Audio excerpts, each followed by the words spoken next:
Cayo Julio César es sin duda el romano más destacado de la historia. Su vida como líder político y militar lo llevó a convertirse en uno de los personajes históricos más admirados y en una auténtica leyenda durante su propia época. Después de su muerte, su figura se consolidó como un modelo a seguir, y su asesinato es considerado uno de los magnicidios más renombrados de la historia. Antes de empezar, no olvides darle me gusta a este video, suscríbete a nuestro canal y activa las notificaciones para mantenerte actualizado con nuestro contenido más reciente. Y asegúrate de quedarte hasta el final del video, en que revelaremos una sorprendente ironía sobre el destino final de Julio César. César, sobrino del gran general Cayo Mario, nació en Roma alrededor del año 100 a.C. Poco se sabe de su infancia, ya que los relatos históricos que nos han llegado, como los de Suetonio, el célebre biógrafo romano y autor de La vida de los 12 Césares, comienzan cuando César tenía 15 años. A esa edad perdió a su padre. Un año más tarde, fue nombrado sacerdote de Júpiter a una edad inusualmente joven y se casó con Cornelia, hija del cónsul Cinna, de cuya unión nacería su hija Julia. Cinna, el suegro de César, era un cercano colaborador de Mario y juntos lucharon en múltiples campañas, incluida la Guerra Civil contra Lucio Cornelio Sila. Durante un breve periodo, Cinna gobernó Roma, pero su mandato fue interrumpido por su asesinato. Posteriormente, Sila, líder de los optimates y un brillante estratega, se autoproclamó dictador y asumió el control de la República, gobernando con mano de hierro. En aquellos días, el nombre de César figuraba en las proscripciones de Sila, una lista de miles de enemigos que debían ser perseguidos y ejecutados. Sin embargo, gracias a la intervención de su madre, Aurelia, César logró salvarse. Desde muy joven demostró ser un hombre competente. Con solo 18 años, fue enviado en una misión diplomática a Asia Menor junto a Nicomedes, rey de Bitinia. Durante ese tiempo, surgieron rumores sobre una supuesta relación amorosa entre César y el rey. Su primera hazaña militar fue la toma de la ciudad de Mitilene.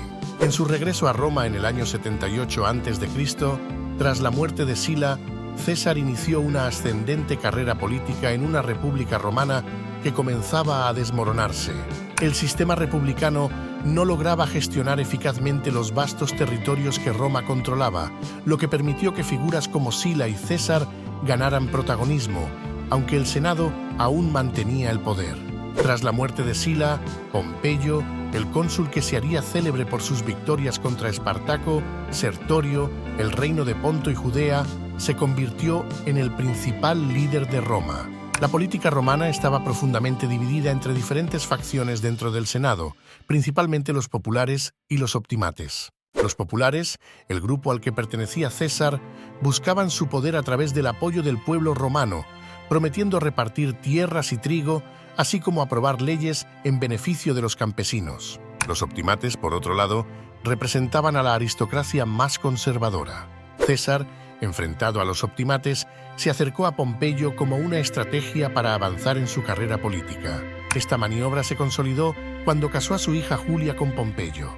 Con el tiempo, César obtuvo los cargos más prestigiosos de la República y fue enviado a Hispania, donde llevó a cabo una dura campaña militar contra los lusitanos. Durante esta campaña, César recurrió al saqueo para obtener grandes botines, siempre presionado por las deudas que lo acosaban debido a los préstamos que solicitaba para financiar sus campañas políticas. Después de su campaña en Hispania, César se aventuró hacia el norte, siguiendo la costa atlántica de la actual Portugal, hasta llegar a la región de Galaecia. Al finalizar su labor en Hispania, regresó a Roma, donde las intrigas políticas continuaban.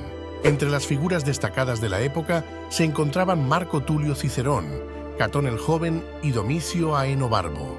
En una ocasión, César estuvo a punto de ser asesinado durante una sesión del Senado por partidarios de Cicerón, lo que reflejaba la creciente tensión entre las facciones políticas. En el año 63 a.C., César obtuvo el prestigioso cargo de Pontífice Máximo, el mismo año en que se produjo la conspiración de Catilina, un senador de los populares acusado de intentar derrocar la República, quien fue neutralizado por Cicerón.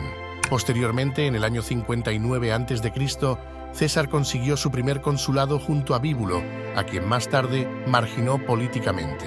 Un año después, el ascenso político de César se consolidó al acercarse definitivamente tanto a Pompeyo como a Craso, quienes, a pesar de ser enemigos íntimos, se aliaron con él.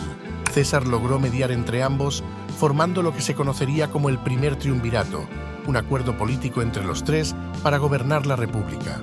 Cada uno de los tres líderes recibiría una misión militar distinta. Pompeyo fue asignado a Hispania, César a las Galias y Craso a Siria. Sin embargo, Pompeyo no respetó este acuerdo, ya que decidió quedarse en Roma para seguir liderando el Senado. Aquí es importante distinguir entre la carrera política y la carrera militar de César.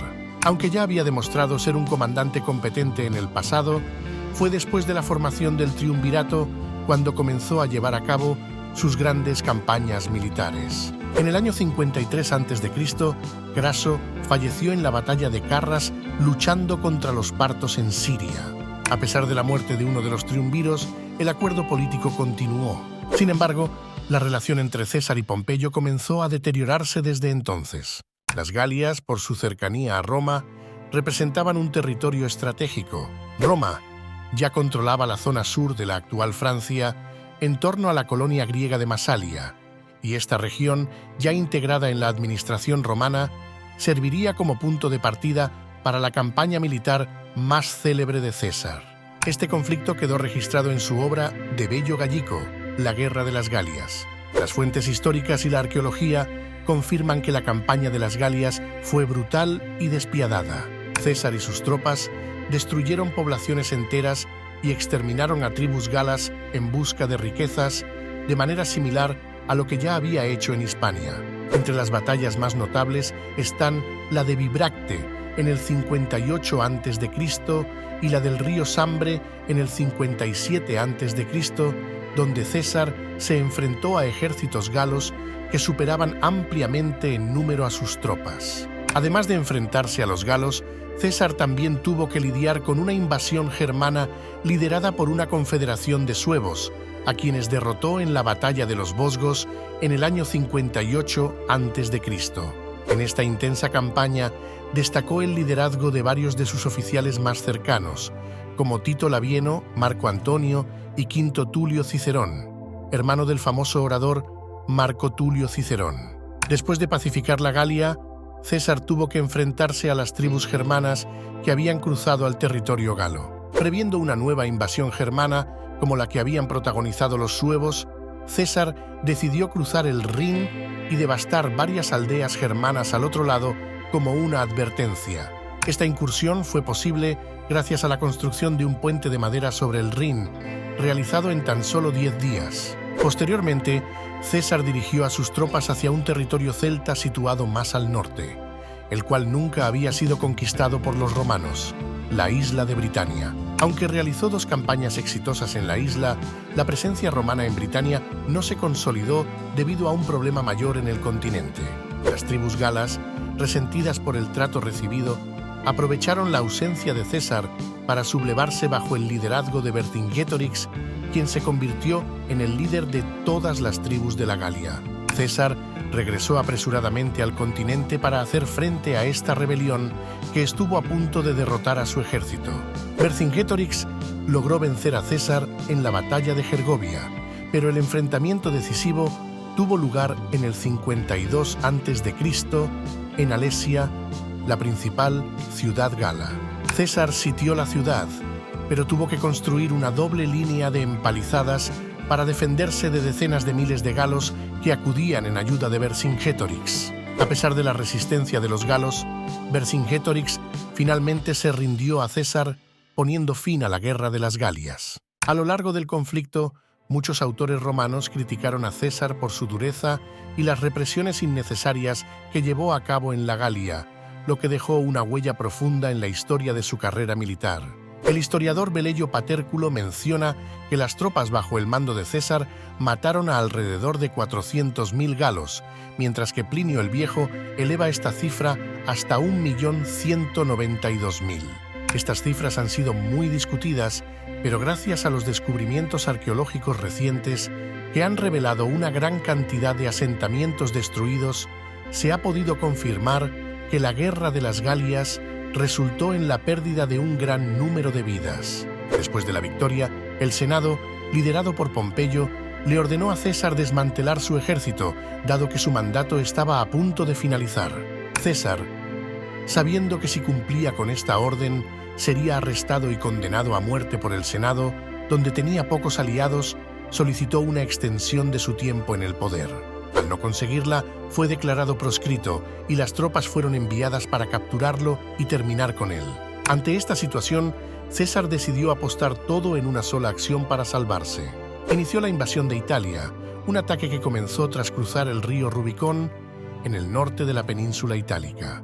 Durante este evento histórico, se dice que César pronunció las célebres palabras «alea iacta est», o «la suerte está echada», que luego quedarían grabadas en la memoria colectiva. Uno de sus oficiales, el general Tito Labieno, desertó y se unió a las fuerzas de Pompeyo. El cruce del Rubicón fue un movimiento que probablemente asustó a Pompeyo. En lugar de quedarse en Roma para organizar una defensa donde tenía la oportunidad de derrotar a César, Pompeyo decidió huir hacia Grecia. Mientras tanto, César continuó su avance implacable hacia Roma, donde, tras capturar la ciudad, fue nombrado dictador de la República por primera vez. En este punto se puede observar el punto más alto de César, ya que su designación como dictador es la culminación de su carrera tanto política como militar. Sin embargo, todavía le aguardaba una larga guerra civil para poder mantenerse en el poder, una guerra que sería narrada por el propio César en varias de sus obras. Para perseguir a Pompeyo, César decidió retroceder y emprender una persecución que lo llevó a través de todo el Mediterráneo. Tomó la ciudad de Marsella, que era leal a Pompeyo, y luego pasó a Hispania, donde derrotó a 8 legiones pompeyanas establecidas allí en la batalla de Ilerda. Su principal colaborador y mano derecha, Marco Antonio, con un poder creciente, se quedó a cargo en Italia.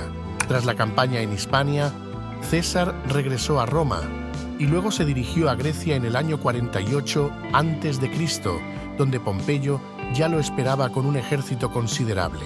La primera gran batalla fue en Dirraquio, donde Pompeyo logró una victoria, pero apenas un mes después tuvo lugar la famosa batalla de Farsalia, donde César derrotó a Pompeyo, a pesar de estar en desventaja numérica. Durante esta batalla, Domicio Aenobarbo, uno de los lugartenientes de Pompeyo, perdió la vida.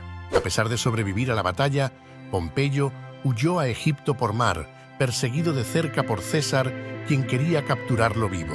Sin embargo, Egipto estaba sumido en su propia guerra civil, que enfrentaba a 2 hermanos, Ptolomeo y Cleopatra, por el trono. Cuando Pompeyo llegó a la costa egipcia y buscó ganarse la confianza de Ptolomeo, fue traicionado y asesinado. Días después, cuando César llegó a Egipto y se enteró de lo sucedido, decidió apoyar a Cleopatra en su lucha contra su hermano Ptolomeo. Juntos, se atrincheraron en Alejandría, específicamente en el Palacio Real, donde protagonizaron una épica defensa contra el numeroso ejército de Ptolomeo. Con la llegada de refuerzos, César tomó la iniciativa y salió de Alejandría para enfrentarse al ejército ptolemaico en campo abierto, logrando derrotarlos. Ptolomeo murió ahogado mientras intentaba escapar. Durante su estancia en Egipto, César y Cleopatra se convirtieron en amantes y juntos tuvieron un hijo, Cesarión. Luego, César continuó su campaña en Judea y posteriormente en el reino del Ponto, donde conquistó la región tras derrotar a Farnaces II en la batalla de Cela. En esta ocasión, César pronunció las famosas palabras «Veni vidi vinci», que significan «llegué, vi y vencí», en referencia a la rapidez con la que logró la victoria. De regreso a Roma, César tuvo que enfrentarse a una nueva amenaza: los hijos de Pompeyo, Cneo y Sexto, que, junto a varios generales, continuaban con la guerra civil. A pesar de la muerte de Pompeyo, la causa pompeyana no había desaparecido. Los hijos de Pompeyo lideraron una rebelión en el norte de África, apoyados por el reino de Numidia, gobernado por el rey Juba I. César desembarcó en el norte de África, donde aniquiló al ejército pompeyano en la batalla de Tapso. Juba I se suicidó tras la derrota, al igual que el general Metelo Escipión y Catón el Joven. No mucho después de regresar a Roma, César recibió noticias de que los hermanos Pompeyo habían iniciado otra rebelión, esta vez en Hispania, que hasta entonces parecía pacificada. Así se libró en Hispania la batalla final de la Guerra Civil, la más dura en la carrera de César. La batalla de Munda, en el año 45 a.C., que tuvo lugar en el sur de Córdoba. En esa batalla, el ejército de César se enfrentó a otro ejército comandado por Cneo Pompeyo. La lucha fue tan intensa y la situación de César llegó a ser tan crítica que el historiador Suetonio afirma que César contempló la posibilidad de suicidarse durante la batalla, ya que la derrota parecía inevitable. Sin embargo, al final, las tropas de César lograron la victoria, y quien perdió la vida fue Tito Labieno, el traidor a la causa cesariana, así como Cneo Pompeyo el joven.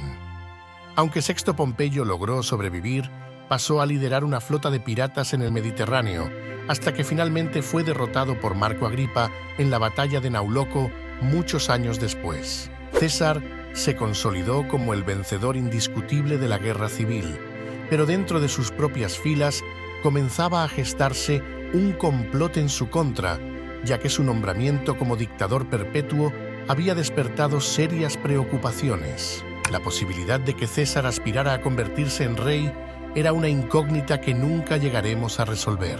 Con el respaldo de figuras destacadas como Cicerón, algunos de sus colaboradores y seguidores trazaron un plan para asesinarlo.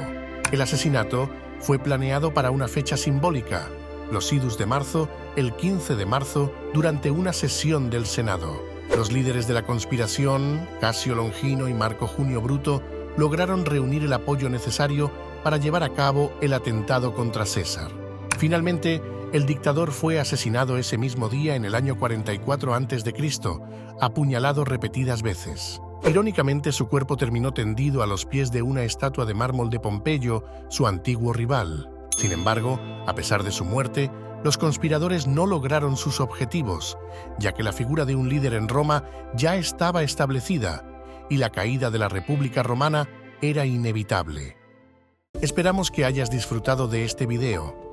Si quieres que cubramos un tema específico, escríbelo en los comentarios. Dale me gusta a este video y compártelo para que tus familiares y amigos también puedan conocer la verdad sobre la vida de Julio César. Si aún no lo has hecho, no olvides suscribirte y no te pierdas nuestro video recomendado al final. Lo disfrutarás. Nunca lo olvides. La historia es émula del tiempo, depósito de las acciones, testigo del pasado, ejemplo y aviso de lo presente, advertencia de lo porvenir.